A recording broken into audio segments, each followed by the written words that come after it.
IPL betting प्रकरणातील सर्व संशयित आरोपींना न्यायालयाकडून जामीन मंजूर. नगरसेवक नितेश पवार यांनाही दिलासा. इचलकरंजी कोल्हापूर जिल्ह्यातील बहुचर्चित आयपीएल बेटिंग प्रकरणातील सर्व संशयित आरोपींना न्यायालयाने जामीन मंजूर केला आहे. या प्रकरणात अटक करण्यात आलेले भाजपचे नगरसेवक नितेश उर्फ गोट्या पवार यांनाही न्यायालयाकडून मोठा दिलासा मिळाला असून त्यांची जामिनावर सुटका होणार आहे.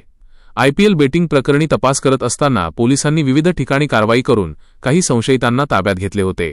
या कारवाईत नगरसेवक नितेश पवार यांच्यासह इतर काही जणांना अटक करण्यात आली होती.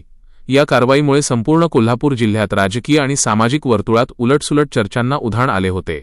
दरम्यान संशयित आरोपींच्या वतीने न्यायालयात जामिनासाठी अर्ज दाखल करण्यात आला होता. यावेळी बचाव पक्षाचे वकील ॲड. सचिन माने आणि ॲड. रियाज बांडदार यांनी आरोपींच्या बाजूने सविस्तर युक्तिवाद मांडला. तपासासाठी आवश्यक ते सर्व सहकार्य करण्याची भूमिका संशयितांकडून घेतली जात असल्याचे, तसेच जामीन मंजूर करण्यास कोणताही कायदेशीर अडथळा नसल्याचे त्यांनी न्यायालयाच्या निदर्शनास आणून दिले. बचाव पक्षाचा हा युक्तिवाद ग्राह्य धरत न्यायालयाने सर्व आरोपींचा जामीन मंजूर केला. न्यायालयाच्या या निर्णयामुळे संशयितांना मोठा दिलासा मिळाला असून नगरसेवक नितेश पवार यांच्या जामिनानंतर त्यांच्या समर्थकांमध्ये समाधानाचे वातावरण पाहायला मिळत आहे.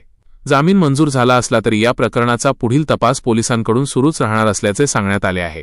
तपासादरम्यान समोर येणाऱ्या पुराव्यांच्या आधारे पुढील कायदेशीर प्रक्रिया केली जाईल अशी माहिती सूत्रांनी दिली आहे. बीजा पत्रकार संतोष मोकाशी, माय नगरी न्यूज, इचलकरंजी.